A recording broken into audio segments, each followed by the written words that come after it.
para que enriquecer o debate se, no fim das contas, tudo não passará de uma pletora de diferenças entre signos, sem nenhum alcance sobre o objeto em debate?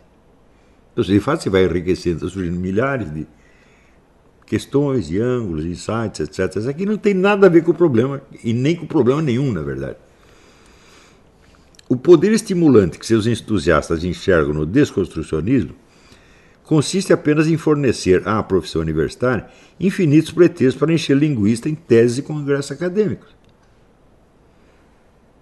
Então, nos anos 70, apareceu um sujeito, um autor americano chamado Edward de Bono, e ele escreveu um livro chamado Pensamento Lateral. Pensamento lateral consiste em você examinar as coisas sobre ângulos quaisquer. Mais tarde, o Zizek chamaria a isso paralaxe. Tanto que eu escrevi o artigo 19. O que ele está chamando de paralaxe não tem nada a ver com o que eu estou chamando, é uma coincidência de palavras apenas. E a paralaxe consistia exatamente em examinar quaisquer problemas por ângulos que não tem nada a ver com ele. Eu até sugeri um exemplo para dizer: tem aqui as práticas místicas do mosteiro tal e a conta de telefone do mosteiro.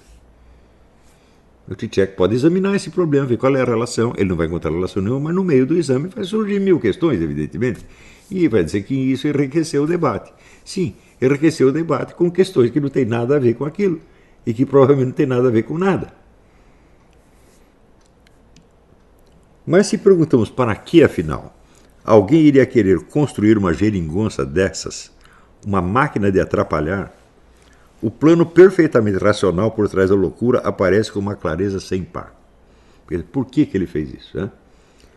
Com seu método, chamemos-lo assim, Jacques Derrida pretendia, no rastro do seu mestre Martin Heidegger, desmantelar toda a ontoteologia ocidental, toda a tradição de conhecimento que vem de Platão e Aristóteles até a ciência moderna.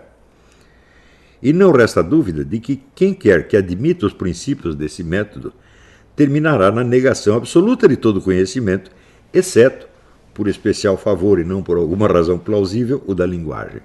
Então, o único conhecimento que nós temos é o da linguagem, porque tudo é apenas linguagem. Fora dela não existe absolutamente nada, e tudo que nós conhecemos é um discurso circular. Os homens estão presos no reino da linguagem, fora da qual nada existe, e sobre o qual impera soberano o desconstrutor do universo, Jacques Derrida em pessoa. Como toda pegadinha, o desconstrucionismo contém em si os anticorpos que o protegem contra toda objeção ou análise lógica.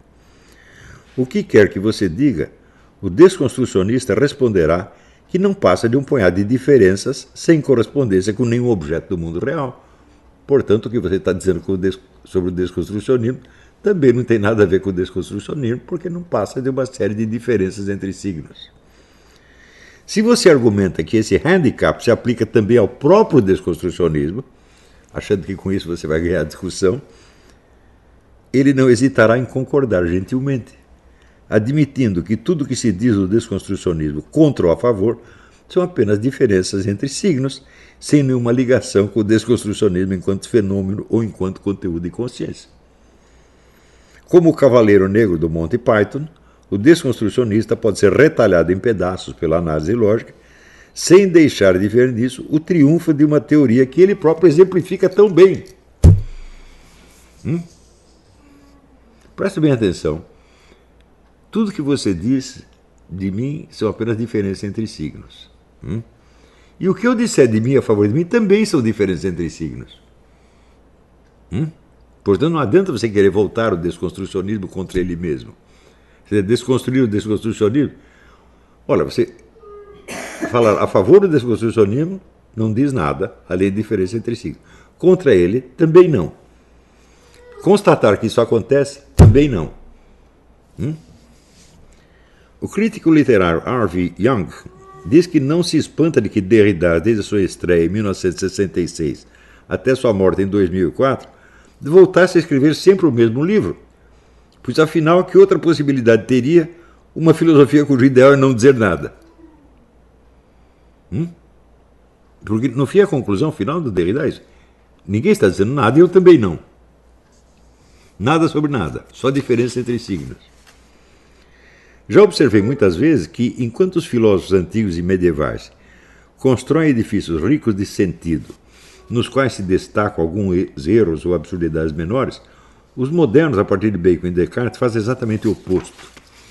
No meio de projetos de conjunto notavelmente absurdos ou inviáveis, semeiam observações de detalhe muito valiosas, que muitas vezes servem para dar credibilidade ao restante.